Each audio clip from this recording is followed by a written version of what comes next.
On my 19th birthday, I woke up to a message from my dad. Sold your laptop. Your sister needs a new phone. Be thankful we still feed you. Then another text followed. You'll cover her tuition $6,000 by Friday. I responded with one word, no. His reply came fast. Then get out. You're on your own.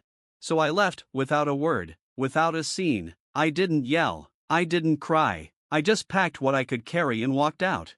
But I left something on the kitchen table, just one folder.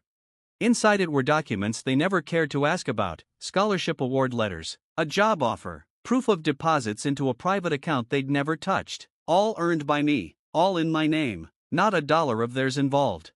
And on top of the stack, a single sheet of paper, my emancipation certificate, signed and filed 6 months earlier.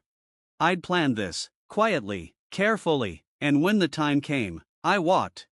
I left my phone behind, wiped clean, changed every password, took the train to Jordan's place and started over. The next morning, I started hearing the fallout through mutual friends. My sister was hysterical, tearing through the house. My mom was shouting, blaming everyone, my dad, my sister, even herself. Dad was dialing every number he could think of, except mine. That one no longer existed. They assumed I was powerless, dependent, easy to control. They were wrong. They thought they'd wrung every last drop out of me, but I had already slipped through their fingers. That night, I slept on Jordan's futon. It was quiet, no slamming doors, no angry voices. I barely slept, not because I missed home, but because I didn't. That realization shook me. The next morning, Jordan handed me a coffee and a knowing look. Word had spread fast. Apparently, the folder I left behind blew things up. My mom was in disbelief. My dad realized too late that he had no access to my school accounts, no control left to seize. They didn't know I'd been working since I was 16, or that I'd squirreled away every paycheck. They never noticed when I stayed late at school, thinking I was slacking off. They never asked what I wanted or needed. They just took and expected more. But that ended the moment I walked out. They thought they owned my future. Now they can't even find my number. He said he had the right to know where his money was going, claimed he'd been paying my bills. The school told him to take a hike. I can't blame my sister entirely. She's 17, the golden child, always been handed everything. She didn't ask to be used as a weapon. But she also didn't protest when they sold my things, or when they expected me to cover her tuition. It's hard to shake off entitlement when you've been fed it your whole life.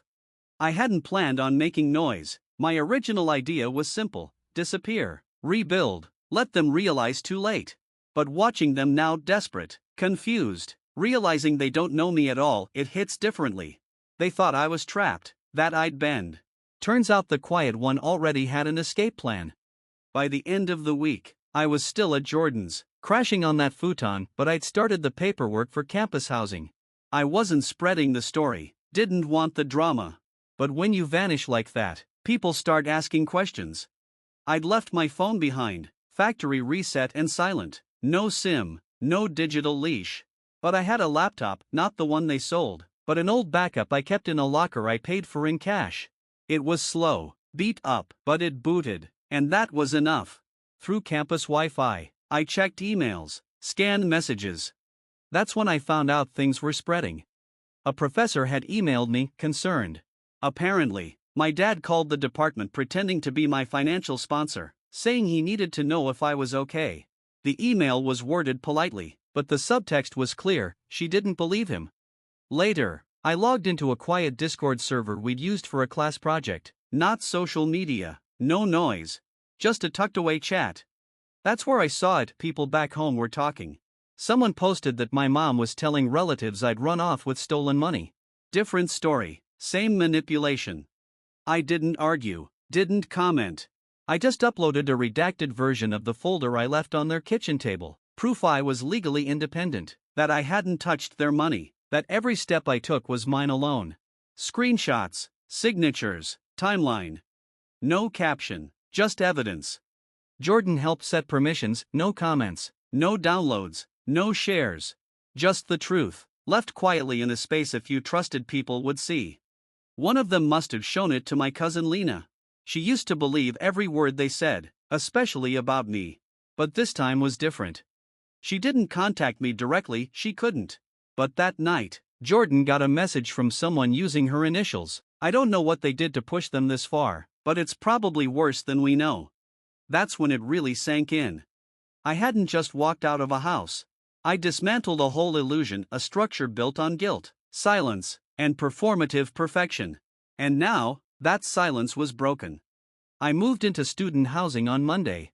Tiny room, shared bathroom, worn out furniture. But it was mine.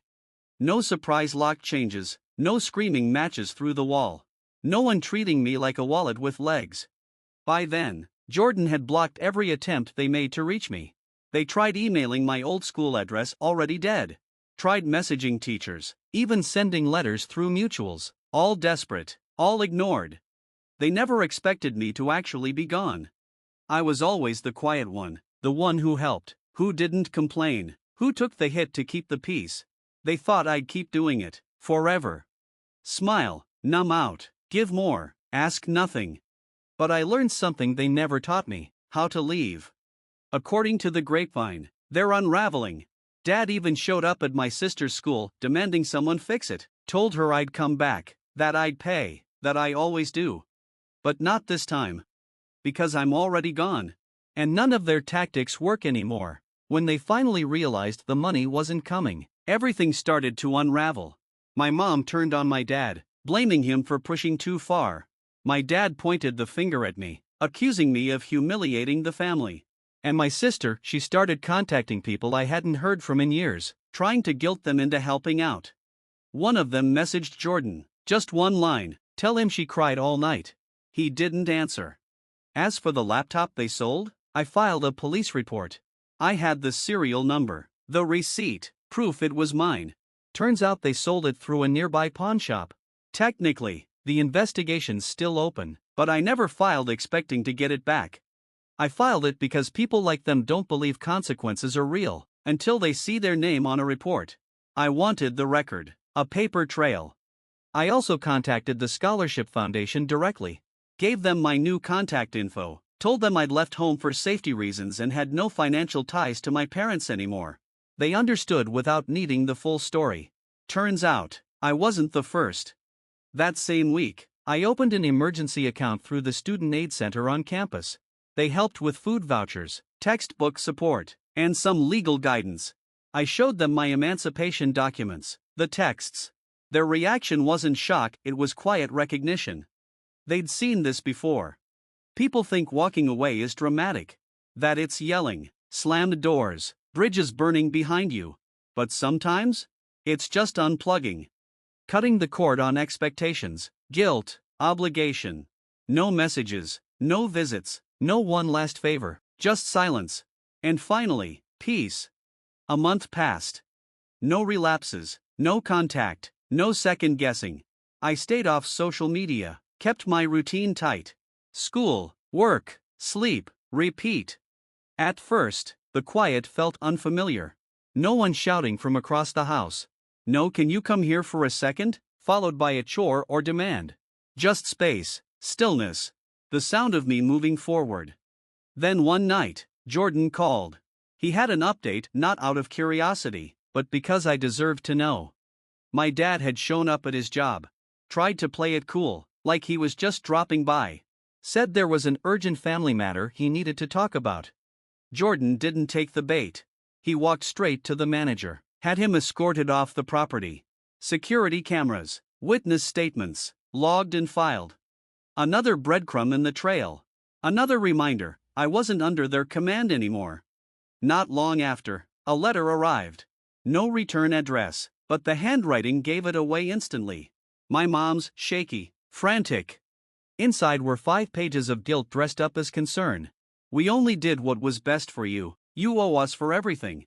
Your sister's suffering, it's on you. The final ask? Help them pay for a new place. Apparently, their landlord caught wind of how they were handling funds meant for my education. Found out about the pawn shop, too. Lease wasn't renewed. My sister's school? Placed a financial hold. No payment, no classes. I didn't write back. Didn't even keep the letter. Scanned it, saved a copy for the file. then walked it to the dumpster behind the campus cafe and let it go. Just like I let go of the version of myself they tried to shape. Sometimes I wonder what they're doing now, whether they've pieced together how completely they lost. Not just me, but the story. The illusion of control. The myth that I needed them to survive. I never wanted payback. Didn't sabotage them, didn't spread lies, didn't dig holes behind their backs. I didn't have to. They raised someone who paid attention. Someone who learned to listen without reacting. To move in silence. To prepare for the moment the mask cracked, and to leave with everything that mattered already packed away. Now, they've got their noise, their blame, their chaos. And me? I've got peace. And a future that's finally mine. If you connected with this story, leave a like, drop a comment, or subscribe for more real, honest narratives. Thanks for being here.